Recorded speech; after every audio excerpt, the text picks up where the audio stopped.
हर त्योहार एक संदेश लाता है। हर कथा में भक्ति का प्रकाश छिपा है। भक्ति नंदिता पर जानिए हर पर्व का गूढ़ रहस्य और अपनाइए भक्ति का सही मार्ग। राधे राधे सौभाग्यशाली श्रोतागणों, जब धरती पर सबसे पवित्र महीना सावन चल रहा है और इस समय महादेव के सबसे प्रिय दिन सोमवार को एकादशी पड़ जाए, जो कि भगवान विष्णु को समर्पित सबसे शुभ तिथि है, तो क्या भोलेनाथ और भगवान विष्णु आपके सभी पापों से आपको मुक्ति नहीं देंगे? ऐसे दिन को सिर्फ व्रत का दिन मत समझिए। ये होता है कर्म सुधारने, पाप मिटाने और भाग्य बदलने का एक दिव्य अवसर। इन दो महान तिथियों के संयोग से व्रत पूजा करने वाले का पुण्य 2 गुना हो जाएगा और फल मिलेगा 100 गुना। शिव और विष्णु दोनों की कृपा एक ही दिन में जीवन में सभी कष्ट, रोग, शोक और दरिद्रता समाप्त होगी। संतान प्राप्ति, विवाह में रुकावट, करियर में सफलता या मानसिक शांति, जो भी इच्छा हो इस दिन इस व्रत से पूरी होगी। जब उपवास, पूजा, जप का मेल होता है तो आत्मा में नई ऊर्जा का संचार होता है। एकादशी और सावन सोमवार साथ आ जाएं तो यह योग पूर्व जन्म के पापों को भी समाप्त कर देता है। जब हर ओर हरियाली और भक्ति का माहौल होता है तो ऐसे में कामिका एकादशी का आना भक्तों के लिए किसी सौगात से कम नहीं होता। ये एकादशी सावन माह के कृष्ण पक्ष में आती है और इस साल ये तिथि शुरू हो रही है 20 जुलाई दोपहर 12:12 से, जो समाप्त होगी 21 जुलाई सुबह 9:38 पर। इसलिए व्रत रखने का सही दिन सोमवार 21 जुलाई 2025 है। इस बार सावन का दूसरा सोमवार और कामिका एकादशी एक ही दिन पड़ रहे हैं, जिससे इस दिन का आध्यात्मिक महत्व और भी बढ़ जाता है। इस दिन महादेव की पूजा के साथ भगवान विष्णु की पूजा से समस्त पापों का नाश तो होता ही है, साथ ही आर्थिक, मानसिक और धार्मिक लाभ भी प्राप्त होता है। तो भक्ति नंदिता के साथ आइए जानते हैं इस महान तिथि के व्रत की सरल विधि। सुबह ब्रह्म मुहूर्त में उठकर स्नान करें, घर में गंगा जल छिड़ककर पवित्र वातावरण बनाएं, शिव जी पर बेलपत्र, दूध, जल अर्पित करें, सांब सदाशिव का जाप करें, भगवान विष्णु के लिए तुलसी अर्पित करें, ओम नमो भगवते वासुदेवाय मंत्र का जाप करें। दिन भर व्रत रखें और सामर्थ्य के अनुसार फलाहार करें या निर्जल रहें। शिव पुराण या विष्णु सहस्त्र नाम का पाठ भी कर सकते हैं। अगले दिन व्रत का पारण करें। हिंदू धर्म में एकादशी के व्रत के समापन को पारण कहते हैं। मान्यता है कि एकादशी व्रत का पारण शुभ मुहूर्त में करने से पूर्ण फल की प्राप्ति होती है। एकादशी व्रत के पारण के लिए सूर्योदय से पहले उठकर ब्रह्म मुहूर्त में स्नान आदि करके स्वच्छ वस्त्र धारण करने चाहिए और भगवान विष्णु का विधि पूर्वक पूजन करके भगवान को पंचामृत का भोग लगाएं और तुलसी दल अर्पित करें। पूजा संपन्न होने के बाद तुलसी दल का सेवन करके व्रत का पारण करें। इस बार कामिका एकादशी के व्रत का पारण 22 जुलाई को किया जाएगा।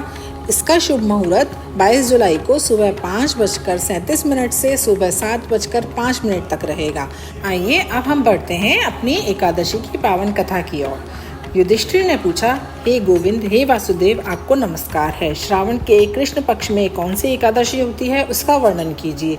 भगवान श्री कृष्ण बोले, राजन सुनो, मैं तुम्हें एक पाप नाशक उपाख्यान सुनाता हूँ, जिसे पूर्व काल में ब्रह्मा जी ने नारद जी के पूछने पर कहा था। नारद जी ने प्रश्न किया, भगवान कमलासन, मैं आपसे यह सुनना चाहता हूँ कि श्रावण के कृष्ण पक्ष में जो एकादशी होती है उसका क्या नाम है, उसके कौन से देवता हैं, उससे कौन कौन सा पुण्य प्राप्त होता है। प्रभु यह सब बताइए। ब्रह्मा जी ने कहा, नारद सुनो, मैं संपूर्ण लोगों के हित की इच्छा से तुम्हारे प्रश्न का उत्तर दे रहा हूँ। श्रावण मास में जो कृष्ण पक्ष की एकादशी होती है उसका नाम कामिका है। उसके स्मरण मात्र से वाजपेय यज्ञ का फल मिलता है। उस दिन श्रीधर, हरि, विष्णु, माधव और मधुसूदन आदि नामों से भगवान का पूजन करना चाहिए। भगवान श्री कृष्ण के पूजन से जो फल मिलता है वह गंगा, काशी, नैमिषारण्य और पुष्कर क्षेत्र में भी सुलभ नहीं है। सिंह राशि के बृहस्पति होने पर या व्यतिपात और दंड योग में गोदावरी स्नान से जिस फल की प्राप्ति होती है वही फल भगवान श्री कृष्ण के पूजन से भी मिलता है। जो समुद्र और वन सहित समूची पृथ्वी का दान करता है और जो कामिका एकादशी का व्रत करता है, ये दोनों ही समान फल के भागी माने गए हैं। जो ब्याई हुई गाय को अन्य अन्य सामग्रियों सहित दान करता है, उस मनुष्य को जिस फल की प्राप्ति होती है वही कामिका का व्रत करने वाले को मिलता है। जो नरश्रेष्ठ श्रावण मास में भगवान श्रीधर का पूजन करता है, उसके द्वारा गंधर्वों और नागों सहित संपूर्ण देवताओं की पूजा हो जाती है। अतः पाप बीरू मनुष्य को यथाशक्ति पूरा प्रयत्न करके कामिका के दिन श्री हरि का पूजन करना चाहिए। जो पाप रूपी पंख से भरे हुए संसार समुद्र में डूब रहे हैं, उनका उद्धार करने के लिए कामिका का व्रत सबसे उत्तम है। आध्यात्म विद्या परायण पुरुषों को जिस फल की प्राप्ति होती है, उसे बहुत अधिक फल कामिका व्रत के सेवन करने वाले को मिलता है। कामिका का व्रत करने वाला मनुष्य रात्रि में जागरण करके ना तो कभी भयंकर यमराज का दर्शन करता है और न ही कभी दुर्गति में पड़ता है। लाल मणि, मोती, वैदुर्य और मूंगे आदि से पूजित होकर भी भगवान विष्णु वैसे संतुष्ट नहीं होते जैसे तुलसी दल के पूजन से होते हैं। जिसने तुलसी की मंजरियों से श्री केशव का पूजन कर लिया है, उसके जन्म भर के पाप निश्चय ही नष्ट हो जाते हैं। जो दर्शन करने पर सारे पाप समुदाय का नाश कर देती है और स्पर्श करने पर शरीर को पवित्र बनाती है, प्रणाम करने पर रोगों का निवारण करती है, जल से सींचने पर यमराज को भी भय पहुंचाती है, आरोपित करने पर भगवान श्री कृष्ण के समीप ले जाती है और भगवान विष्णु के चरणों में चढ़ाने पर मोक्ष रूपी फल प्रदान करती है, उस तुलसी देवी को नमस्कार है। जो मनुष्य एकादशी को दिन रात दीपदान करता है, उसके पुण्य की संख्या चित्रगुप्त भी नहीं जानते। एकादशी के दिन भगवान श्री कृष्ण के सम्मुख जिसका दीपक जलता है, उसके पितर स्वर्ग लोक में स्थित होकर अमृत पान से तृप्त होते हैं। घी या तिल के तेल से भगवान के सामने दीपक जलाकर मनुष्य देह त्याग करने के पश्चात करोड़ों दीपकों से पूजित होकर स्वर्ग लोक में जाता है। भगवान श्री कृष्ण कहते हैं, युधिष्ठिर, यह तुम्हारे सामने मैंने कामिका एकादशी की महिमा का वर्णन किया है। कामिका सब पातकों को हरने वाली है, अतः मानवों को इसका व्रत अवश्य करना चाहिए। यह स्वर्गलोक तथा महान पुण्य प्रदान करने वाली है। जो मनुष्य श्रद्धा के साथ इसका महात्म्य श्रवण करता है, वह सब पापों से मुक्त होकर श्री विष्णु लोक में जाता है। इस दिन के शुभ संयोग को और भी अधिक फलदायक बनाने के लिए अपने संकल्प में दृढ़ रहें, दूसरों की मदद करें, यथाशक्ति दान दें, अपने पापों को स्वीकार कर प्रायश्चित करें, शिव और विष्णु दोनों के नाम का संकीर्तन करें। अगर आप भी इस शुभ संयोग के व्रत का पूरा फल पाना चाहते हैं तो इस वीडियो को लाइक करें, हमारे चैनल भक्ति नंदिता को सब्सक्राइब करें और कमेंट में हर हर महादेव, जय श्री विष्णु जरूर लिखें और अपने परिवार और मित्रों तक इस वीडियो को जरूर शेयर करें ताकि वो भी इस शुभ दिन का लाभ पा सकें। और हाँ, इस शुभ संयोग का कई सौ गुना लाभ उठाने के लिए इस एकादशी की कथा के साथ साथ सावन सोमवार की व्रत कथा को भी जरूर सुनिए। तो आइए भक्ति नंदिता के साथ सावन सोमवार के व्रत की पावन दिव्य कथा का हम श्रवण करते हैं। बहुत समय पहले की बात है, एक नगर में एक साहूकार रहता था। शिव का परम भक्त, धन की कोई कमी नहीं थी, लेकिन एक दर्द था, एक अभाव, संतान नहीं थी। हर रोज मंदिर जाता, शिवलिंग के आगे दीपक जलाता और मन में यही प्रार्थना करता, हे भोलेनाथ, मुझे संतान का सुख दे दो। शिवजी की भक्ति में इतना लीन था कि माता पार्वती तक भावुक हो गईं। उन्होंने भोलेनाथ से कहा, प्रभु, यह भक्त सच्चा है, निष्कलंक है, इसकी मनोकामना पूर्ण कीजिए। भोलेनाथ बोले, इसके भाग्य में संतान का सुख नहीं है, फिर भी यदि पुत्र मिला तो केवल 12 वर्षों तक ही जीवित रहेगा। माता पार्वती ने कहा, तो क्या भक्ति का फल नहीं मिलेगा? कृपा कीजिए प्रभु। शिव मुस्कुराए और साहूकार को पुत्र रत्न का आशीर्वाद दिया, लेकिन एक चेतावनी के साथ, इसका जीवन केवल 12 वर्षों तक का होगा। साहूकार ने सब सुना, पर उसकी भक्ति में कोई कमी नहीं आई। समय बीता, एक सुंदर पुत्र का जन्म हुआ, घर में खुशियां लौटी, पर साहूकार के मन में अभी भी एक भय था, 12 वर्षों का जीवन। जैसे ही पुत्र 11 वर्ष का हुआ, साहूकार ने उसे काशी पढ़ने भेजा। फिर साहूकार का पुत्र अपने मामा के साथ काशी पढ़ने के लिए गया। मामा को बहुत सा धन देकर साहूकार ने कहा कि हर जगह रुकते जाना, यज्ञ करते जाना, ब्राह्मणों को भोजन करवाना और शिव की सेवा में कोई कमी ना रहे। दोनों मामा भांजे चल दिए। रास्ते में चलते चलते वे एक नगर में पहुंचे। वहां राजकुमारी का विवाह था, लेकिन दूल्हा एक आंख से काना था।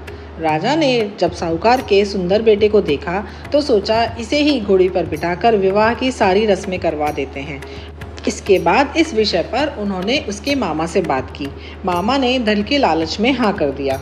विवाह संपन्न हुआ। राजकुमार ने राजकुमारी की चुनरी के पल्लू पर लिखा, तेरा विवाह मेरे साथ हुआ है, लेकिन जिस राजकुमार के साथ भेजा जाएगा वह एक आंख से काना है। राजकुमारी ने जब इसे पढ़ा तो उसने बारात वापस लौटा दी। उधर मामा भांजे काशी पहुँचे। काशी पहुंचने के बाद मामा ने एक यज्ञ का आयोजन किया, पर यज्ञ के दौरान अचानक बालक की तबीयत खराब हुई और बालक मृत्यु को प्राप्त हो गया। मामा टूट गए, पर यज्ञ को अधूरा नहीं छोड़ा।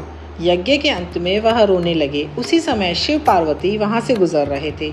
माता बोली, हे प्रभु, कोई भक्त पुकार रहा है, रो रहा है, उसकी पीड़ा देखिए। तब शिव ने देखा कि यह वही साहूकार का पुत्र है। देखकर शिव जी ने माँ पार्वती से कहा कि इसकी आयु तो पूर्ण हो गई है। माता पार्वती ने करुणा से आग्रह किया, भोलेनाथ, इसकी मृत्यु ने कई दिल तोड़े हैं, कृपा करके इसको जीवन का दान दीजिए। शिव बोले, ठीक है, तुम्हारे आग्रह पर मैं इसे पुनः जीवित कर देता हूँ। शिव जी ने उसे पुनः जीवित किया। बालक ने आंखें खोली और सबसे पहले बोला, ओम नमः शिवाय। यह चमत्कार देखकर दोनों मामा भांजे ने शिव जी को चरणों में गिरकर प्रणाम किया और शिव महिमा को गाते हुए वापस अपने नगर की तरफ लौटने लगे।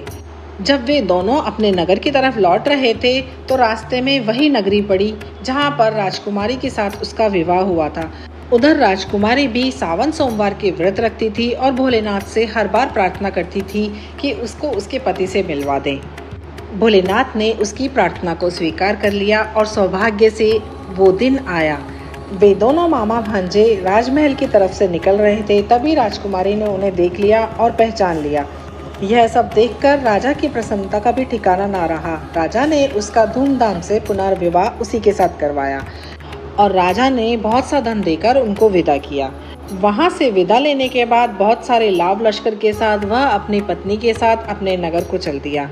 घर पहुंचते ही साहूकार और उसकी पत्नी छत पर खड़े थे। उन्होंने संकल्प लिया था कि यदि पुत्र वापस न आया तो प्राण त्याग देंगे, पर तभी मामा ने शपथ पूर्वक कहा, आपका बेटा और बहू लौट आए हैं। परिवार में हर्ष छा गया और उसी रात शिवजी ने साहूकार को स्वप्न में दर्शन दिए कि तुम्हारी भक्ति ने मुझे प्रसन्न किया। जो भी यह कथा श्रवण करेगा, व्रत करेगा, उसकी हर मनोकामना पूर्ण होगी। अगर आप भी चाहते हैं अपने जीवन की कोई बड़ी मन्नत पूरी करना, तो इस सावन सोमवार शिव जी की इस पवित्र कथा को सुने और श्रद्धा से व्रत रखें और हमारे वीडियो को लाइक करें अगर आपकी मनोकामना अधूरी है।